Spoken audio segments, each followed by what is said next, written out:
I want to talk to you about correlation. Um, Basically, you see the word relation in here. What we want to do is look at how two sets of data are related. So that's what correlation is all about. Roughly, when we see correlation, we look for it in a linear relationship. I want you to think of this as when a graph is increasing, the slope is positive. When a graph is decreasing, the slope is negative. So if we look at this example, correlation is positive when the values both increase. All right, so as x approaches infinity, y approaches infinity, if we go back to the previous unit. Correlation is negative when one value decreases as the other increases, okay? So as x increases, the y coordinate will decrease. That's another way to think of it. And so there are several ways to describe correlation or to identify correlation. One way is to look at words that describe it. And I'm not going to follow these terms in order. I'm going to start with a few that I hope will make sense to you. So let's start with a positive correlation. So we see a perfect positive correlation. We've got a strong positive and a weak positive. So let's focus on those three. Well, the first thing we need to notice is that a positive correlation will have a positive slope. So we can look here, here, and here. So out of these three, all right? Let's start with this one because it is most like a line. It is most linear. And because it is the most linear, and you can see the line in there, we're going to say that that has a perfect positive correlation. And now let's look at the two remaining positive correlations. One of these is strong and one of these is weak. And this is the one that's going to be strong because notice you can sort of see how the data sort of looks like a line. See how we can close it in to almost make a line. This looks more like a line than this one. So therefore this will have a weak correlation. It's still positive, but it's weak. You can, if you squint, you can see it. All right, so now let's look at a negative correlation. So we've got weak negative, strong negative, perfect negative. Let me circle those so that I don't have to worry about those anymore. So I've got weak, strong, and perfect. Well, again, let's start with perfect. So a perfect negative correlation will definitely make a line. There is no doubt about it that that's a line. That has a perfect negative correlation. And now let's compare strong or high negative correlation with a weak or low negative correlation.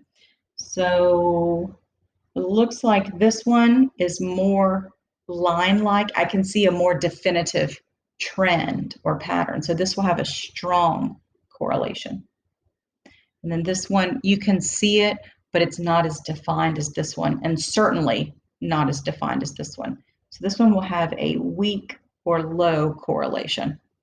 So let's look at what's left.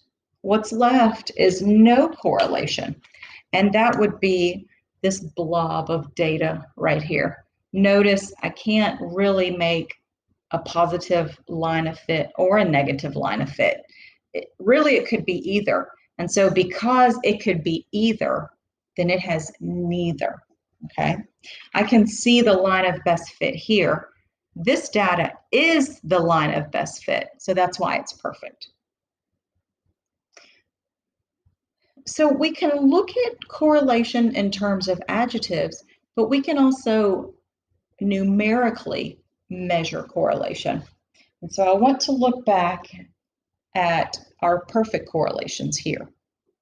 And I want you to know that the closer you are to 1 or -1, the more linear your data is. So it looks like it's going to be out of these two. So this is going to be our positive correlation. And if you don't mind, this is actually correlation is described with the variable r. I'm going to write these in because I think sometimes you need to see them right beside it. This has a perfect negative correlation.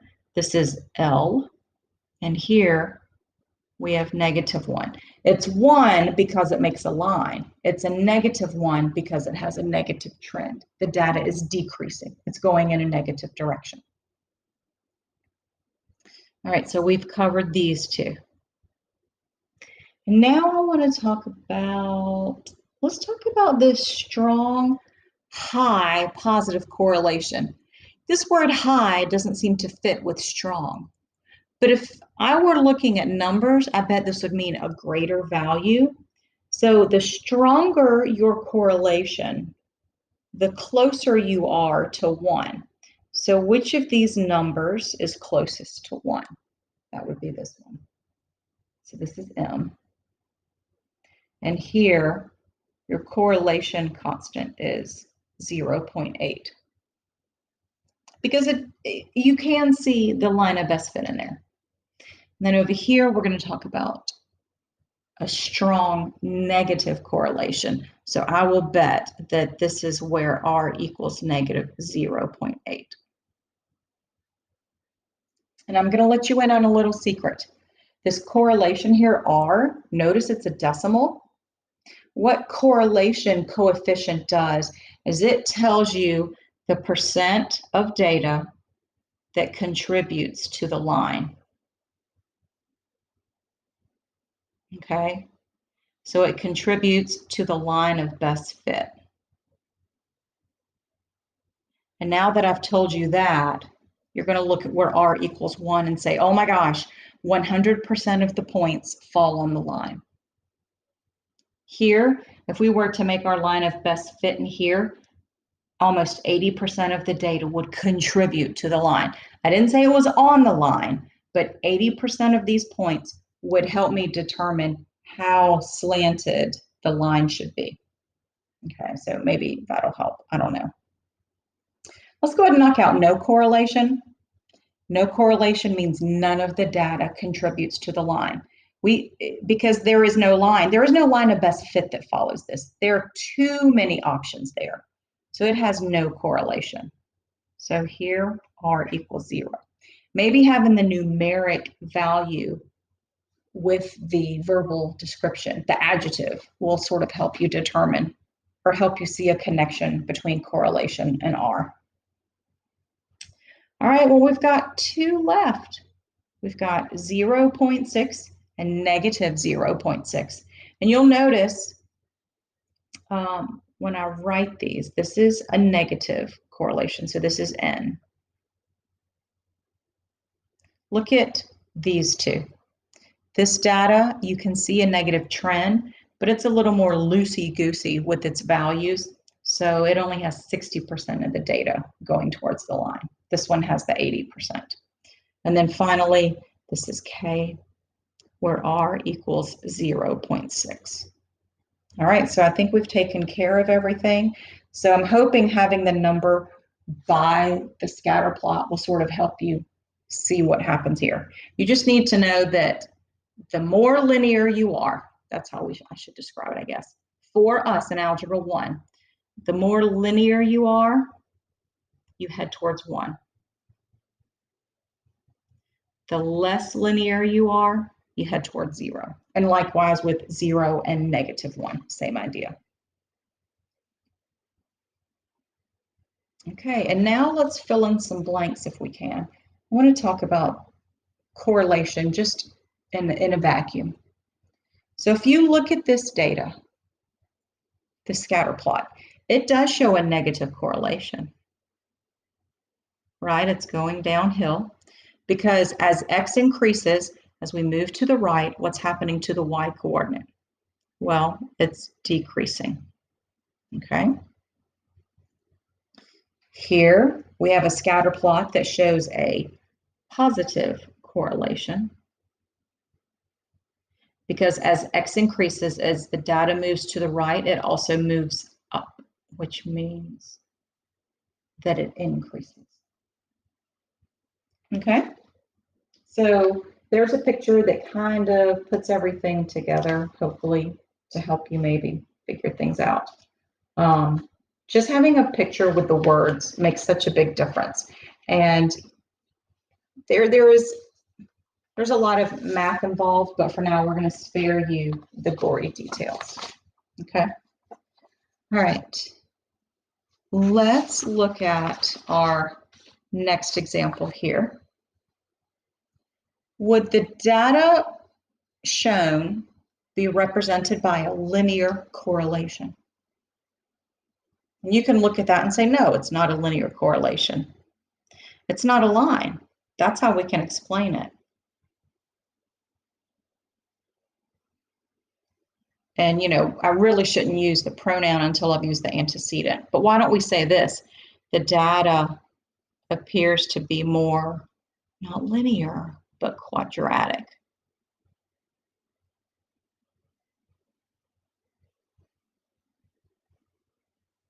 So there's a throwback for you to a previous unit. That data is actually quadratic. Okay, and then we have everybody's favorite, give two examples. So name two quantities that have a positive correlation. So think of as one thing increases, the other increases.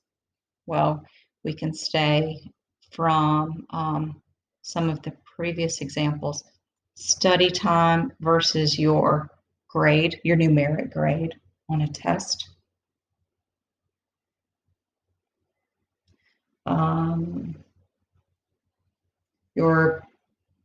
Your age to maybe 22 years versus your height. As you grow older, you tend to get taller and then you sort of level out. Okay, name two quantities that have a negative correlation. So here we're saying as x increases, y decreases. So maybe time exercising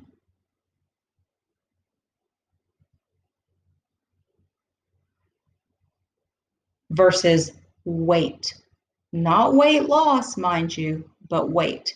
The more you exercise, the less you weigh. Now up here, we could put exercise time versus weight loss, but we need the word loss in there. The more you exercise, the more you lose. What's another example of a negative correlation? When you get a new set of tires, after a while the tread wears out. So maybe driving time versus tread wear. It's an EAR. How about cell phone time versus battery life? Even if you have the phone with the longest battery, if you're on it and you're not charging it, your battery life is going to go down. So those are some examples of correlation. And just remember, as one increases, the other decreases. The more linear a value is, the closer R, the correlation coefficient, is to 1. So we have a numeric description of correlation. We also have a verbal description of correlation, whether it's perfect, weak, strong, or none. So that's everything there is about correlation. However, sometimes you want to look at more than just a relationship between data, okay? Correlation describes how they, relate, okay?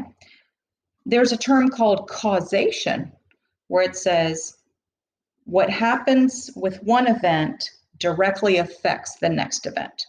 So causation indicates that one event is the result of the occurrence of the other, and we'll go through a few examples.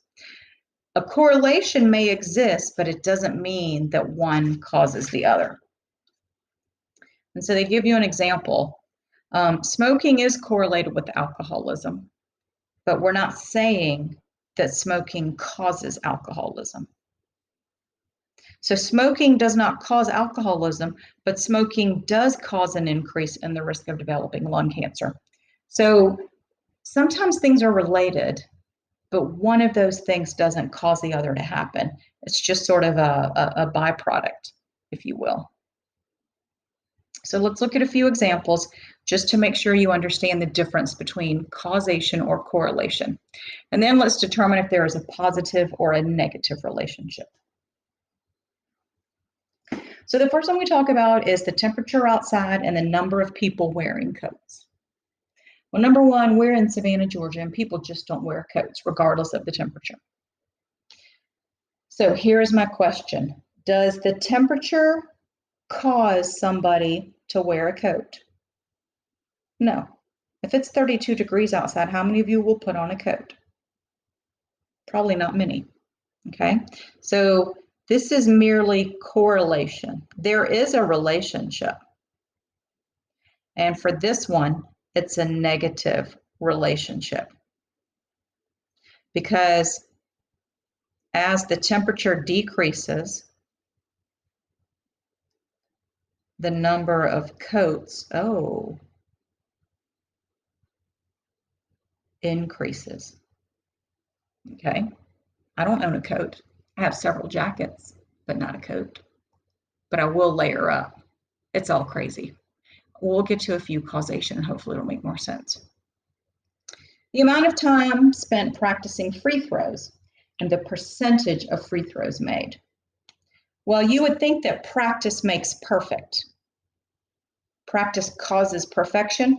That's not the case here. And I will tell you one example. 2 words, Shaquille O'Neal. He couldn't make a free throw to save his life. But think about this. He practiced, but he didn't always make it. But you will notice that as you practice more, you do have a tendency to make more shots. So as your practice increases, your percentage will also increase. I should put a comma there. There is a positive relationship. And so you're thinking, how do I know causation? How does something directly affect something else? And then I say, I'm so glad that you asked, because here's an example. The number of miles driven and the amount of gas remaining in the tank. That is a causation. Because as you drive your car, you can't help but burn gas. It directly affects the amount of gas you have left. And this is actually a negative relationship. Because as your miles increase, your amount of gas decreases. Okay? Even if you have an electric car, eventually that battery is going to run out. All right, so let's look at a few more. The age of a child and their shoe size. Now, in class, I had everybody blurt out at once their shoe size. And although you're all about the same age, there were many of you with different shoe sizes. So does age directly affect your shoe size? No. Some people have a bigger shoe earlier, and then there's no way around it. So those are things that you have to think about, okay? So this is just a correlation. Just because you get older, it doesn't change your shoe size. It's when you grow that you change your shoe size. This has a positive correlation because as your age increases, your shoe size increases. All right, let's look at the next one. The number of cars a salesperson sells and the amount of commission that she makes. So doesn't commission directly depend on the sales? Yes. So this is causation. And this has a positive relationship because as your sales increase, your commission also increases. Okay. The number of cars traveling on a busy holiday weekend and the number of car accidents reported. Are these related? Oh, yes, they most certainly are. And I'll tell you that there is a positive relationship. Because think about it. As the number of cars increases, the number of accidents increase. But do the increase in cars cause the number of accidents? No. There's a relationship between them. So it's correlation. But the extra number of cars doesn't cause accidents. They just happen more often. All right, let's look at number 7.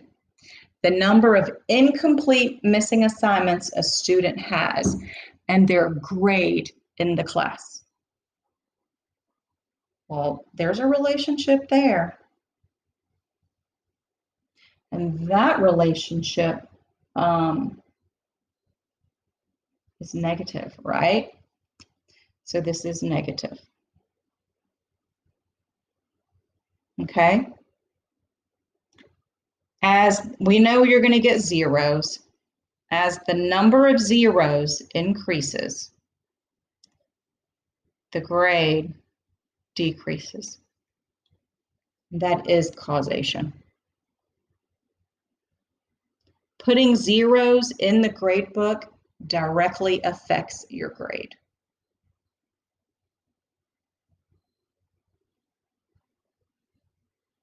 Okay? The annual salary a person earns, the amount of money that person spends when purchasing a car. Well, usually, as you make more money, you will, trade up. So that is a positive relationship. Okay. As your salary increases, the amount of money you spend on a car, your car price increases, right? You've been driving the same old rickety car for a while, you get a raise, you reward yourself with a newer car, and it will probably cost more. But does every person who gets a raise automatically go out and buy a car? No. So this is just correlation. It's not causation like I started to write. I don't know what I was thinking. Okay. Now, number 9, keep in mind, this is before unlimited data was a thing. For real, y'all, when I was growing up, you were charged by the number of minutes you were on your cell phone. Imagine that now. Yeah, crazy, huh? The time a person spends on Snapchat, not connected to Wi-Fi. So you're using your data and the data that's remaining. This is negative, okay? Because as time increases, the more you're on, your data decreases. And that is a causation. Because being on your phone does directly take away the data on your phone. And the last one, the size of a fire and the number of firemen fighting a fire. Usually,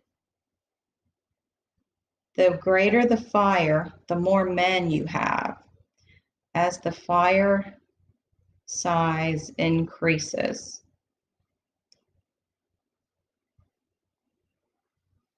the number of firefighters also increases. But does a big fire automatically cause a whole bunch of people to be out there? No. I mean, think about it. What if you're somewhere where you can't get to that? It happens, okay?